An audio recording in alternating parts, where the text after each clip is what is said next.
I can't wait to read this new book I got, The Gas Lamp Fantasy, the fantastical elements in a late 19th century, earliest 20th century setting. Oh, so excited.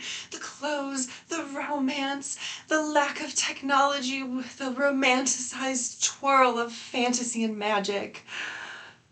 Oh wait, she's a pop star? Oh wait, they're using a laptop?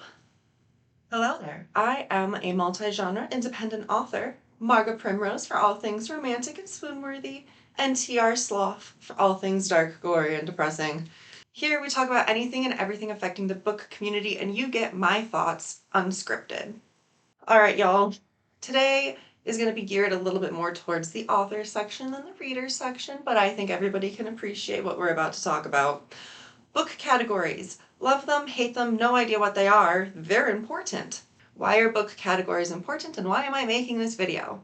Well, book categories are important mostly for marketing. So what you do when you're setting up your book on Amazon, Draft to Digital, Barnes and Nobles, whatever platform you're using, you have to pick the genres and the subgenres and the keywords for your book. This helps the bookstores, online and in person, know where to shelve your books, and it also lets them know when they're doing their recommendations for people who are on their website scrolling around. They'll let them know which books to show them. For example, if someone has purchased a lot of dark romantasy, they'll be showing them dark romantasy books. They'll be showing them books that have those taglines, those keywords, and those genres. Same thing for thrillers. If there's someone who purchases a lot of thrillers or a lot of books with similar keywords, they're going to recommend the book, your book, or not, depending on whether or not you do the correct categories and genres for your book. Now, the reason I'm making this video is because I'm peeved. I'm very peeved. Cheesed off. Whatever word you want to use, I'm irked. Why am I irked? Well, when I started this journey of becoming an author and I was learning about self-publishing and all the ins and outs and what to do, what not to do, there were so many videos, blogs, channels, you name it, where people were telling you to find these little known niche genres for your book on Amazon and put your book in there because there's no competition. And you'll be #1 on the sales rank. Only problem is that these same people that were preaching this didn't necessarily give a flying squirrel if your book actually belonged in those genres. Now, this has been a bit of an issue. I don't know how widespread it is. I was trying to figure out like a statistic on how many books are miscategorized or misgenred throughout each year. There was no data. So this is kind of just going based off of what you read and whether or not it fits and what other bloggers and reviewers read and their responses to whether or not those books actually fit into that genre. So unfortunately, a lot of this is going to be speculative. I don't have hard data to share for this, which I don't normally like doing. I don't like just coming on here and saying whatever with absolutely nothing to back me up. I don't like that. I don't like when other channels do that. So this is going to be, unfortunately, this is a lot of this video is going to be anecdotal instead of factual and statistics. Sorry. Like I was saying earlier, there are a lot of channels where fellow authors are encouraging new authors to engage in this practice that I don't agree with, and I have a feeling a lot of readers don't agree with it either.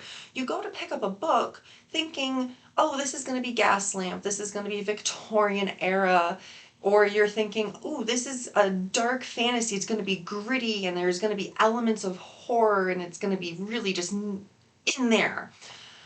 And you pick it up and it is absolutely nothing that you were expecting. And frankly, the more you read, the less you think that book belongs in that genre. Now, sometimes this can be an accident. Sometimes, though, it's done on purpose, and it's extremely frustrating. Now, I do realize that there are dozens of genres for books on, Amazon, Barnes & Noble, Draft to Digital. You can pick through a list, and there's a ton of them. When I first started, I was really nervous about that, and I didn't know what to pick. One way to do this is to look up that genre within the search engine or the online store that you're publishing with, and look at similar books that are already in that genre and see if your book fits. If you're worried, you can also always ask your editor, ask your beta readers, or ask your ARC readers.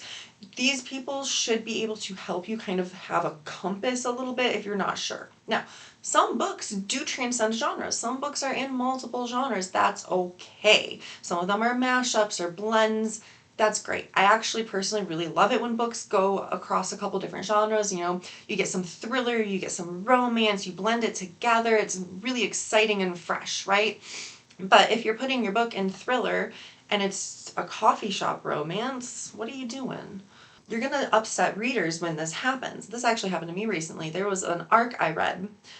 If you're brand new to this, an ARC is an advanced reader copy. These are used for marketing and for publicity. You hand out advanced copies of your book and people read them. They rave about them on social media. They leave reviews on Goodreads or Amazon or wherever they have review platforms. And this helps build hype for your book. And this also helps when your book is published and new people are coming in, they'll see the feedback. They'll have something to gauge whether or not they think this book is for them. So that was a little offshoot to explain what an ARC was, but back to my original story. I was reading an ARC and it was cute. It was like this little paranormal town with monsters and magic, and everything was open. Everybody knew about it. It wasn't underground. And I got kind of confused though, because the author in question kept raving about how all of her other books in this collection, they were #1 bestsellers in Amazon's gas lamp fantasy. And I had to do a double take because the gas lamp category is supposed to be Victorian, Edwardian era with oftentimes magic involved. That's the fantasy part of it. But that's not what was happening. It was modern day. People were using laptops, there were pop singers. At one point, they're in a tavern on a video conference. And it's not gas lamp. And now I do know that sometimes this can be a complete accident, and I'm not going to name the author's name because I don't want to point fingers and laugh. That's not the point of this. And frankly, she's not the only one who does it, if she did do it on purpose. Caveat there. Now, accidents do happen. I completely understand that. I know I made my own fair share of accidents when I was new to publishing. But if you're ever unsure, you can look up the categories. Just a quick Google search will show you dozens of examples and ideas of what those book categories are and what readers expect. And that is the biggest issue I have with this, is when you are purposefully and willfully putting your book in an incorrect category to try to get Amazon #1 sales for that category, you're really kicking your readers in the teeth. Now, I do fully understand authors don't necessarily owe readers anything. Readers don't necessarily owe authors anything. It is a monetary exchange of entertainment and media and art. Okay, so that's all it really is at its core. So no, I'm not expecting my readers to go give me raving 5 stars. I'm not expecting authors to give me a perfect book. Authors don't owe readers anything. Readers don't owe authors anything. Now that that's out of the way, if you're purposefully ticking off your readers, don't expect to get very far. You're not going to have a firm and solid reader base if you keep skirting their expectations. If you're trying to treat being an author as a business, which I think a lot of us are, then you really do need to consider these things. You do need to consider what face you're putting out and whether or not your books are being advertised correctly. And that's one thing that really, really ticks me off about this. It feels shady to me. And every time I saw a vlog or a blog where the person was encouraging you to find some really niche, abstract Amazon category and just put your book in it, I really got like the ick. I felt gross, and it turned me off to a lot of creators. There were some people that I completely unsubscribed to and stopped watching their videos because they kept pushing this narrative of doing this. It feels dishonest to me. Now, if your book actually fits that category, go for it. Knock your socks off. Have fun being at the top. You go. But for the majority of these videos and blogs that were encouraging this behavior, they were not talking about people who actually fit into this genres. This actually became such a problem that Amazon changed the way independent publishers set up their categories for their books. It used to be that when you were going through Amazon KDP and setting up your books, you could pick 2 categories from their drop-down list and then email them with a list of up to 10 categories. They do not do this anymore. In fact, if your keywords that are in your book detailed information, if those don't match other books within that genre, they can choose to kick you out of that genre. Amazon is typically a very large company that does not give a flying squirrel about what anybody does, and it doesn't really necessarily care about its independent authors. So the fact that Amazon stepped up and actually had to make this change, to me, that signifies that this was a much bigger problem than just a couple of vloggers and book bloggers encouraging authors to do this. However, like I said at the beginning of the video, I don't have any actual statistics to back this up. This is speculation based on what I have seen and by Amazon's reaction. This actually happened to one of my books. I have a new paranormal romance that is about to come out this spring. And when I was setting it up for pre-order, I put it in wolf shifter romance, thriller romance, and I don't remember the third one. And when I went to go check the live listing for the pre-order, I found that they had actually removed my book from paranormal and they were just showing it in thriller. This was a problem for me for a couple of reasons. First and foremost, it was very much a paranormal wolf shifter romance. And the thriller part was very much a tertiary part of the book. I put that in there to kind of let people know that, yes, this does have thriller and action elements to it, but that's not the only thing the book was. It was meant to be a tertiary genre. So when I saw that Amazon had kicked my book out of paranormal and wolf shifter, you know what I did? I immediately went back to my KDP account and redid all of my keywords and redid all of my genres. I took my book out of thriller romance entirely because of this. Now, thriller romance also has a very large amount of competition, and if that was a tertiary genre for my book, then there's no point being in there if it's going to kick me out of the paranormal genre, which is the primary genre for my book. See? That is the responsible thing to do when you are trying to publish a book and market it correctly to build a business and build trust with your readers. Now, if you're just publishing to see if you can and you're not necessarily worried about the business aspect, then this might not be as important to you. But if you're really trying to build this up as a business and be your main source of income, then these are things that you really should be looking out for. Now, at the beginning of the video, I mentioned that you can also include keywords to help with genre placement. What does this mean?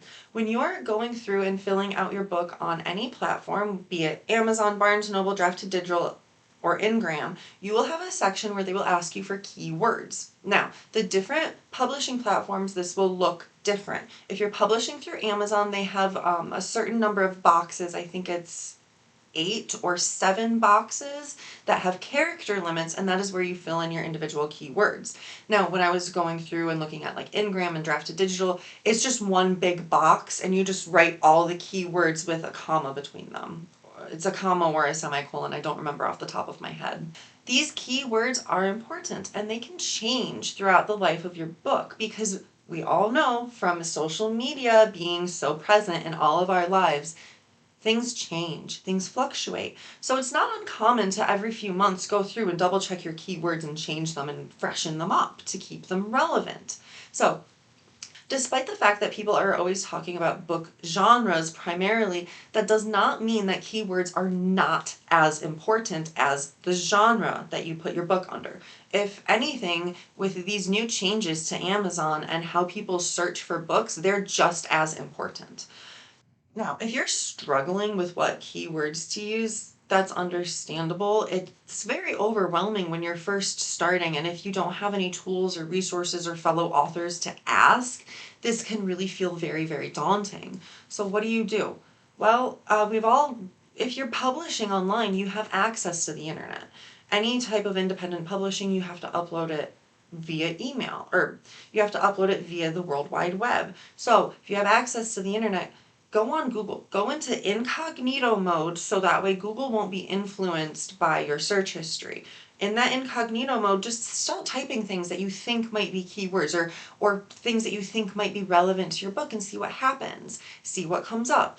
And do this as well on Amazon. You can go into Amazon in incognito mode so that way, again, it's not influenced by your prior search history, and start typing in things that you think might be relevant. Now, if you're going the route of doing this through Amazon directly, filter it for books. Amazon will have different genres and keywords for ebooks versus paperback books. So in the corner by the search bar, just use that little arrow and make sure you're in books or ebooks when you're doing this. That will help narrow down what keywords you should and shouldn't use. Another way to do it would be to find a book that is similar in your genre, or books that are very, very popular in your genre. In Amazon, you can actually filter for the top 10 books within a genre. That is very helpful. You can look at those and you can kind of pull out words from reviews, from editorial reviews, and the book blurb to try to help you narrow down keywords.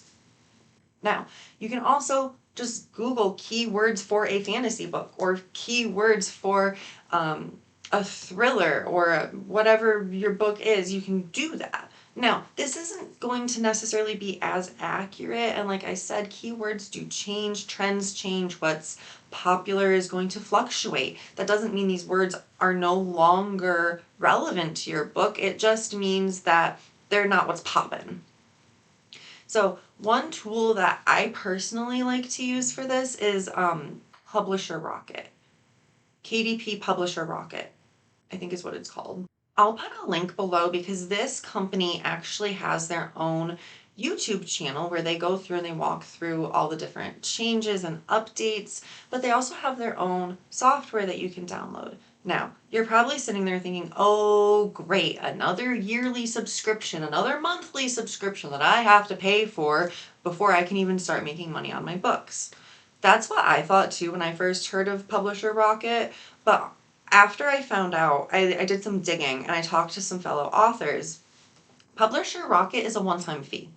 They do not charge you monthly. They do not charge you yearly. You pay one time and you always have access to this tool. And the reason I like this tool and I'm telling you about it is because you can go through and you can look at every genre on Amazon. You can look at keywords. You can look at what genres are ghost genres, what genres are repeats. They have genres that aren't even technically shown on Amazon. Why are they there for you to click them if they're not even frickin' shown on Amazon? I don't know, but Publisher Rocket identifies them for you so you don't unintentionally put your book in categories that will never be shown. They also help you look at competition. So while I was saying, yes, I personally think it's very unethical to put your book in a low competition category that doesn't fit your book just so you can say you're number one, it is still important to look at the competition factor for the genres that are relevant to your book. And again, Publisher Rocket lays this all out very clean and very easy, user-friendly for you. So I do recommend that tool if you're trying to build a business out of this and you're just really overwhelmed with keywords and genres. I do encourage you to look into that and look into their channel. They have a blog, they have a YouTube channel, they have a newsletter where they'll send you like updates in the publishing world, and they have like guest bloggers that talk about how they publish their book and with tips and tricks. So that I think is one really great resource. Some of their stuff is completely free, not all of it. You do have to pay for that software. Back to keywords. These keywords, all of that to say is that these keywords are important to help bolster your book, help bolster your ROI, which, not ROI, that's not the right word. All of this to say that keywords are in fact important because when people are searching on Amazon, they might not know the name of your book. They might not know necessarily the genre. They might be looking for micro tropes. They might be looking for these micro pieces of information within the genre. Like, yes, okay, maybe they're talking about wolf shifters, but maybe they specifically want one that's about a wolf shifter alpha or has a happily ever after or something along those lines. Those keywords will then help them filter through the genre as a whole to specifically find your individual book within that broader genre. And now that Amazon made that update, this update was about a year ago, by the way, so this is really only relevant if you're very new. This update, it makes it extra important because now that Amazon is cracking down on these self-published books and what genre they're in, if your keywords don't match, they will kick you out of that genre. And then who knows where you're going to end up. You would just be flailing in the metaverse. Another thing to keep in mind is that each genre will have rules. For instance, there's been a huge debate on Threads, mostly on Threads, but it's been on other platforms as well, about romance and whether or not it needs a happily ever after. You're kidding me? Okay, so if you don't know this, that is one of the rules for a romance book. It has to end in a happily ever after. The whole point of reading a romance book is to read about person A falling in love with person B and them coming together to have their life together and to continue their love story off into the sunset. Now, granted, there are throuple romance books and I don't know what you call it if there's more than three, just poly. There's poly romance books, so it's not always person A and person B, but there's at least two people. They fall in love, and then they live happily ever after. Now, you might be sitting there saying, well, what about Nicholas Sparks? He writes books where there's romance takes center stage, but everybody dies. His books are not shelved under romance, you might notice. His books are considered contemporary, they're considered slice of life, sometimes they're even considered tragedy. So, again, all of this is to say to look into the genre that you're considering for your book. Look into it, make sure that it actually fits your story, and make sure that you are meeting the baseline expectations. For instance, if you want to put your book under sword and sorcery as a genre on Amazon, and there's no swords, and there's no magic, you're going to tick people off, and your book probably isn't going to do very well as a result. As a side note, for any of you that are watching this video right now, I have been considering doing a video where I record my screen while I'm setting up one of my books in Amazon or Draft to Digital or Barnes & Noble, or even all three. So if you are a new author and something like this would help you and you really want to see me setting up a new book for purchase on those platforms, please drop a comment and let me know if that would be something that would be helpful to you. Now, also know that this would be a while out. My most recent book that is up for pre-order right now, I was in a really big hurry, so I didn't have time to set up a recording so I could walk through it and explain it. But my next book, I should have more time. So if you want me to do a recording where I go step by step on how to set up a book for pre-order, ebook or paperback, let me know in the comments below if that would be something that would be helpful or interesting for you. Now, I have to put this in here because I did mention a specific product that you can purchase. I am not sponsored. I am a very small independent author, and the products that I mention in this video are ones that I choose to use of my own volition. The only thing that is sponsoring my videos are my readers and people who purchase my books. Thank you.